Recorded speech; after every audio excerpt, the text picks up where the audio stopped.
After doing this for 40 years, I'd like to share everything I've learned with you. Because what I can pass on is based on real people and real events, I think in many ways it is more valuable than anything you're going to get out of a negotiating class in business school.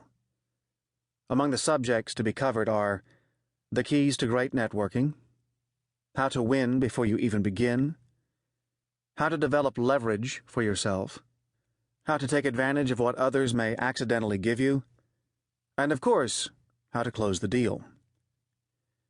I also believe you can learn more from your failures than from your successes, and I have shared plenty of both in this audiobook. Sports can also be a dirty business, with people going back on their word, lying, cheating, and stealing, and that's just the expected thing. I've included some stories here that will reveal the seamier side of sports as well. It is shocking what people will do when a lot of money is on the line, and I'm not someone who is easily shocked. In addition to representing many prominent people, I have also had the opportunity over the years to turn a number of my business relationships into friendships. Many of these friendships, some with familiar names, are or were at the top of their professions. While writing this book, it occurred to me that it might be interesting to get their perspective on the deal-making process as well. So, interspersed among my stories, and set off from the rest of the text, are their responses to the question, what do you think is the most important aspect of a deal? I think you will find many of their answers provocative. Now, back to Pierre. When we left off, Pierre had just walked into the room and announced that he was no longer willing to pay royalties to Arthur Ashe that were substantially more than Pierre made, because he was the chairman of the company. One of the obvious rules of negotiating is to keep emotions out of the process, so, once Pierre had given this ultimatum, it was obviously too late for that. My job was to try not to respond in kind, and to try to lower the temperature in the room. Moreover, Pierre's argument was completely bogus. In fact, the more royalties they paid to Arthur, the more rackets they were selling, and the more money the company made, the more likely the board of directors would be generous with Pierre. In reality, Pierre should have been making the exact opposite argument.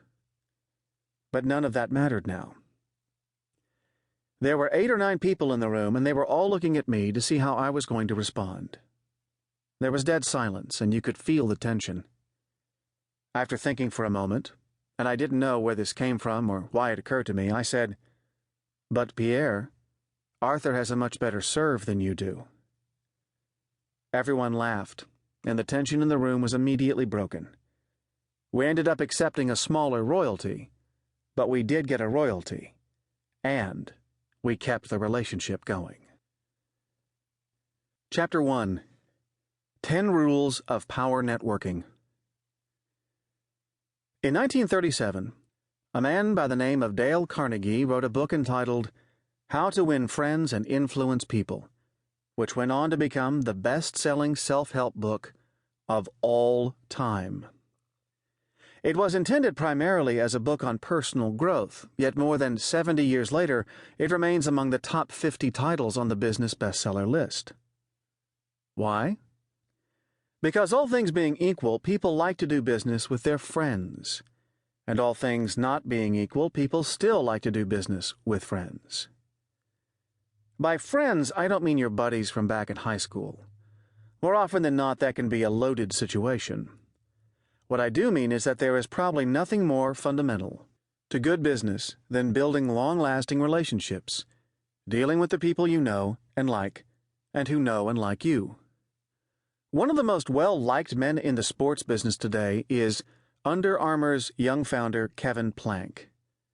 Like many overnight success stories, Under Armour was actually founded 12 years ago, but flew under the radar for a good 7 years before it really started to take off and began showing up in sporting goods stores and gyms with the same ubiquity as older, more established brands, such as Nike, Adidas, and Reebok.